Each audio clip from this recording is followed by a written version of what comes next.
Olá, aqui é a Michele do canal Pensamento Elevado. Vamos continuar a nossa leitura do livro Abraço de Pai João, que foi psicografado pelo médium Vanderlei Oliveira e ditado pelo espírito do próprio Pai João. Nós finalizamos o capítulo 3, Macumba Pega. O que aconteceu nesse capítulo? Uma mulher chamada Irene, casada e mãe de 2 filhos, estava vivendo uma experiência de insatisfação no seu casamento e sendo assediada pela sua funcionária. Essa funcionária não tendo encontrado as coisas do jeito que ela queria, né, tendo atendido os seus caprichos da forma que ela gostaria, fez um trabalho, né, chamado de macumba para que a mulher se separasse do marido e ficasse com ela. Lembrando que essa mulher era empresária, né, e herdeira lá da fortuna também da empresa.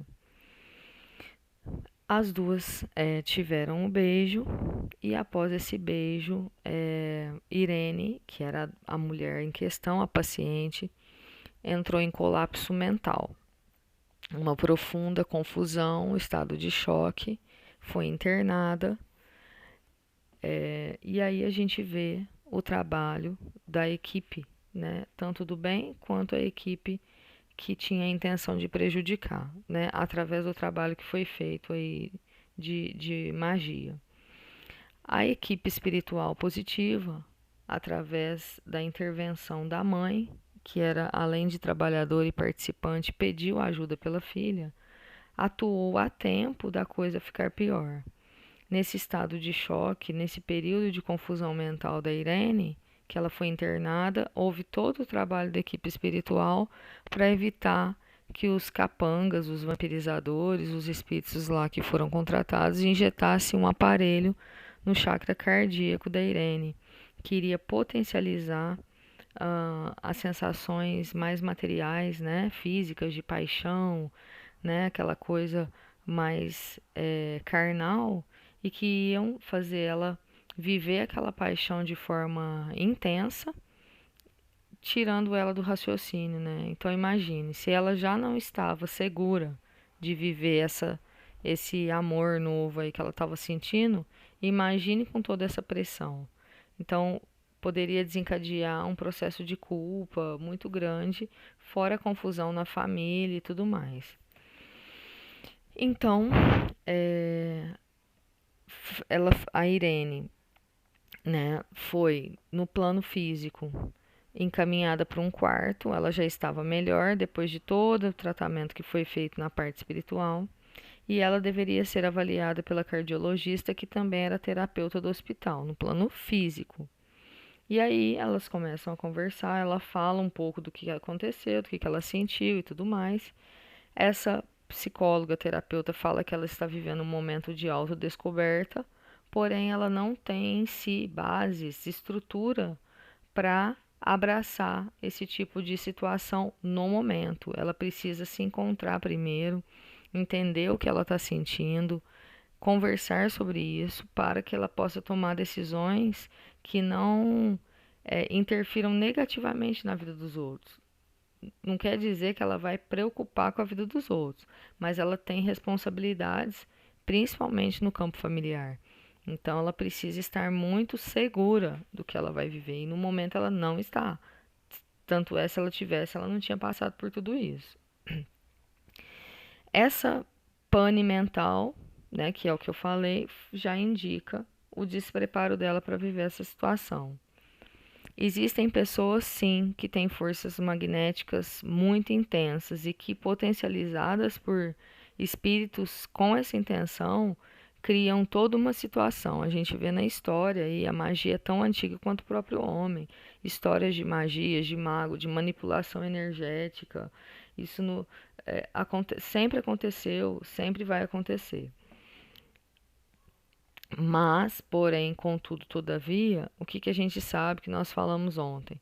Que afetivamente a Irene não estava bem. Ela estava confusa, amargurada, frustrada. Ela já tinha um histórico afetivo que estava registrado no seu corpo espiritual, no mental inferior, que eu falei, que é, né, as camadas aí nossas, né, de espírito. E, ao mesmo tempo, a funcionária, que era amiga da família, né, mostrava todo um afeto, todo um carinho que ela sentia falta. Então, preencheu um lugar nela, né? Aí o livro fala, não há vítimas, e sim leis naturais que acontecem dentro da lei de justiça. Então, não é, nossa, coitado do fulano, fizeram trabalho para ele. Não, se ele não precisasse passar por isso, ele não ia passar. Algo tem, né? Não que a gente vai se sentir culpado e cobrado. Mas aí também a gente não pode pensar que Deus é injusto, faz a gente passar pelo que a gente não precisa, né? E aí ele fala aqui do indivíduo imprevidente, que é aquela pessoa imprudente, que não procura, às vezes, né, uma elevação, uma sintonia, uma oração, não procura algo. Está mais suscetível a influenciações, a aparelhos, a tudo isso. Então a Irene estava carente e precisava mudar os modos dela de ser, pensar e agir. Agora nós vamos iniciar o capítulo 4, Hierarquia de Poderes no Mundo Espiritual. Da existência de diferentes ordens de espíritos resulta, para estes, alguma hierarquia de poderes? Há entre eles subordinação e autoridade? Quer dizer, tem tanto tipo de espírito, né? Tem uma organização, uma hierarquia, né? Muito grande a resposta. Os espíritos têm uns sobre os outros a autoridade correspondente ao grau de superioridade que hajam alcançado. Autoridade que eles exercem por um ascendente moral, tá? É moral a coisa, não é igual aqui, né? Que a gente vê assim, bem diferente de moral, né? Aqui é, como que é? É conveniência, né? Podem, aí tem uma perguntinha aqui na letra A. Podem os espíritos inferiores subtrair-se à autoridade dos que lhes são superiores? Aí ele falou, eu disse, irresistível. Quer dizer, tem como esses espíritos inferiores passar por cima, ficar à frente desses outros, né? Aí ele falou que não, porque o ascendente moral ele supera, ele é mais do que qualquer outra coisa. Não tem assim como um espírito inferior tentar se sobrepor, ficar acima, porque ele não tem, é tipo assim, não tem moral, né? Não tem como, né? Vamos lá, começando a leitura então aqui de fato, né, do, do caso, né? Porque sempre no comecinho ele coloca um trecho do livro dos Espíritos aqui, umas pergunta e resposta que vai ilustrar o que vai ser falado no capítulo. Pai João, a Carminha dizendo, suas observações sobre os casos de Hannah, Hilda, Laerte e Irene deixaram a minha mente rodopiando em torno do tema carência. O que eu gostaria de saber é se existem formas de esconder essa falta de afeto, ou seja, a carência tem camuflagens? Sim, muitas. O nível de consciência da grande maioria a respeito do nosso grau de necessidade nessa área é algo muito limitado, pequeno. Quer dizer, a gente geralmente nem sabe, nem, né? A rigor, a falta de Deus em nós, a sensação de estarmos sozinhos no mundo diante de lutas e desafios, não deixam de ser uma carência básica. Entretanto, como doença grave que estrutura um estado emocional de dor interior, de vazio existencial e de ausência de sentido de viver, ela tem umas camuflagens mais conhecidas. Então, olha aqui os indícios de carência, né? Quando a gente fala assim, ah, Deus não olha para mim, Deus não existe, sabe esses tipos de fala, assim? Tô sozinho no mundo, o que eu tô fazendo aqui, né? Tudo isso já é um indício de carência básica, né?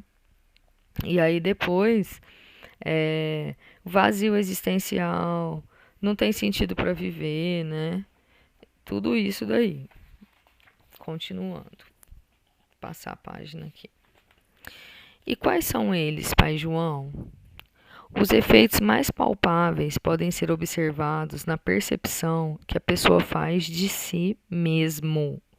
As camuflagens mais comuns são o orgulho dos papéis, a idealização e o perfeccionismo, mecanismos ou máscaras adotadas como alternativas enfermiças para que a pessoa carente se esconda das dores que a fazem se sentir inferiorizada, abandonada, fragilizada.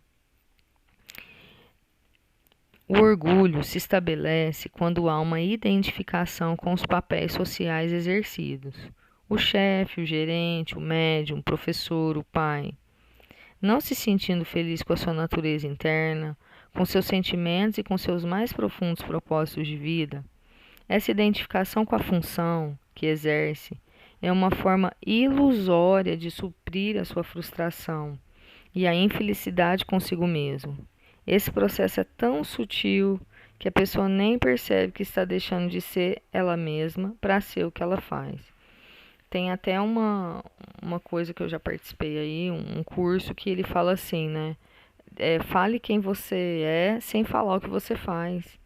Então, isso daqui é a nossa identificação com o papel social que a gente ocupa, né? Por exemplo, você é um professor, você é um médium, é um dirigente da casa espírita, e aí você acha que você é aquilo, e você não é aquilo, você está. Então, isso faz a gente se confundir nesses papéis, e é onde que às vezes a gente idealiza algo que não, na verdade, nos satisfaz, né? É uma forma ilusória, porque na verdade está suprindo uma infelicidade que a gente tem com a gente mesmo. Por isso que às vezes a pessoa, muitas vezes quando ela está naquela função, ela não quer deixar uma outra tomar, né? Ela quer ficar ali, quer se manter, porque aquilo alimenta a carência dela, né? Ela não deixa o outro passar ali, né? E ela, ao mesmo tempo, você vê que ela não fica bem, né? Ela tá sempre desconfiada, acha que alguém quer tomar o lugar dela, não fica feliz, não fica tranquila, né? É, às vezes age de um jeitos estranhos, né? Que são incoerentes, assim, toma umas atitudes intempestivas, né? Tudo isso é o que? É a carência de receber aquela atenção, de estar naquela posição, de ser procurada. Tem essa coisa social, né? Nossa, o líder, o chefe, o dirigente, né? Então, assim, tudo isso adula a nossa vaidade, o nosso ego, né? Só que não preenche, que é o que ele está falando aqui. Aí dá para ler mais um pouquinho. A idealização é a criação de um estilo de viver, pensar e sentir distante da realidade da própria pessoa, que abre a porta para mágoas dilacerantes cegadas por profundas decepções nos relacionamentos e acontecimentos da vida. Quem idealiza a realidade gera expectativas muito altas que normalmente não são correspondidas. Então é aquela frustração, porque na verdade você está só na posição, mas você não consegue sentir, porque você quer só que alimenta uma carência sua. E aí, como você não consegue ficar em paz, os seus relacionamentos são tumultuados. E aí isso te gera decepção, frustração, né? Você cria uma expectativa de que as pessoas devam agir de um modo que elas não agem. E aí gera aquele mal-estar, né? No perfeccionismo, cria-se um comportamento de autocobrança cruel para transparecer o que não é, consumindo-se em modelos rígidos e insensatos de perfeição. Sob o impulso desse desejo de alcançar metas impossíveis, de ser o que não é, a pessoa sente ainda mais insatisfeita e vazia, procurando novas formas que atendam o seu próprio modelo de ser perfeita. Os papéis sociais definem o que é a pessoa, enquanto os sentimentos são a expressão do que ela é.